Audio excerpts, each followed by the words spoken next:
चलिए, राहुल तक हमारी आवाज़ नहीं पहुंच पा रही है। रवि के पास एक बार फिर चलेंगे। रवि, समस्याओं का निदान कैसे होगा, ये हम लगातार पूछ रहे हैं। सुबह 6 बजे से जब हमने शुरू किया था तो हमने 52 साल का जिक्र किया था कि 52 साल में कुछ बढ़ा है, तो नेताजी का कद बढ़ा है, उनकी संपत्तियां बढ़ी हैं, उनका आकार बढ़ा है और उनकी दावेदारी भी बढ़ गई है। लेकिन जो मुद्दा है और जो विकास है उसकी उम्र नहीं बढ़ी। तो चलिए, हमारे सहयोगियों से हमारी बातचीत हो पाएगी, लेकिन फिलहाल जो कुछ तस्वीरें हम दिखा पा रहे हैं आपको, और ये तस्वीरें हैं उन दिग्गज चेहरों की। तो इसमें आप पहचान पा रहे होंगे, कमल हासन साहब हैं खड़े, उनकी बेटी श्रुति हासन है और कतारबद्ध होकर देखिए आप। इससे आपको पता चलेगा कि कहीं कोई वीआईपी नहीं होता है। जब आप मत करने घर से निकलते हैं तो सभी कतार में होते हैं और एक अच्छी परंपरा है, एक अच्छा संदेश है। लोग आ रहे हैं, मिल रहे हैं, सुपरस्टार से हाथ मिला रहे हैं।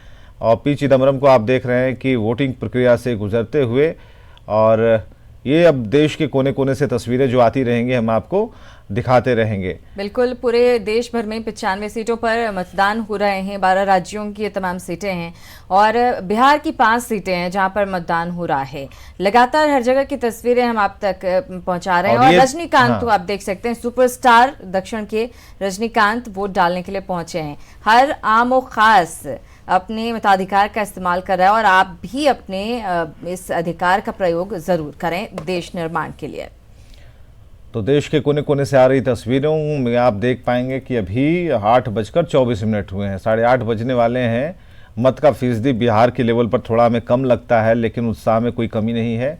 ये भीड़ इस मत फीसदी को आगे बढ़ाएगी, चक्र चलता रहेगा और मत फीसदी का जो आंकड़ा है वो ऊंचाइयां छूते रहेगा। लेकिन इस बीच में जो लेकिन अगर विवेक पिछले चरण की बात करें, पहले चरण की, तो 2014 के मुकाबले वोटिंग परसेंटेज कम रहा है। सिर्फ जमुई सीट को अगर छोड़ दिया जाए तो बाकी 3 जगहों पर 2-3% की गिरावट दर्ज की गई है। इसलिए ये सवाल इसलिए उठ रहा है कि इतनी जागरूकता अभियान चलाने के बावजूद ये स्थिति है। टाइम फ्रेम बहुत बड़ी चीज है कि अगर हम जिस टाइम को अभी देख रहे हैं या फिर ओवरऑल देख रहे हैं, ये दोनों चीजें बहुत अहम होती हैं। इसलिए कि फर्स्ट फेज में जब हमने आकलन किया था तो गया सबसे ऊपर था, उसने 9% से शुरुआत की थी, फिर 11, फिर 13 और फिर 17 से 19% की शुरुआत उन्होंने की थी।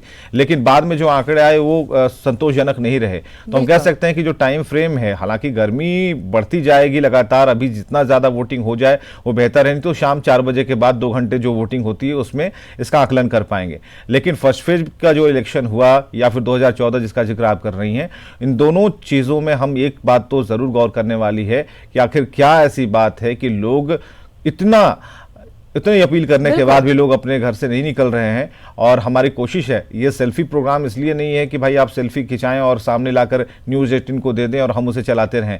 ये जागरूकता कार्यक्रम भी है और इससे हम जागरूक कर रहे हैं और लोगों को जिन्होंने वोट कास्ट किया उनकी तस्वीर तो है ही, लेकिन उनसे जुड़े हुए जो 50, 100 या 2000 लोग हैं वो भी इसे देखेंगे और वो भी वोट कास्ट करेंगे। बिल्कुल, तो इस परसेंटेज को और ज्यादा, इस ग्राफ को और ज्यादा बढ़ाइए, पिछली बार से ज्यादा वोटिंग करिए और अपने मनपसंद उम्मीदवार को जिताइए, जिसे भी जिताना है, जो आपकी समस्याओं को दूर कर सके। इलेक्शन से जुड़ी हर अपडेट हम आप तक पहुंचा रहे हैं। 5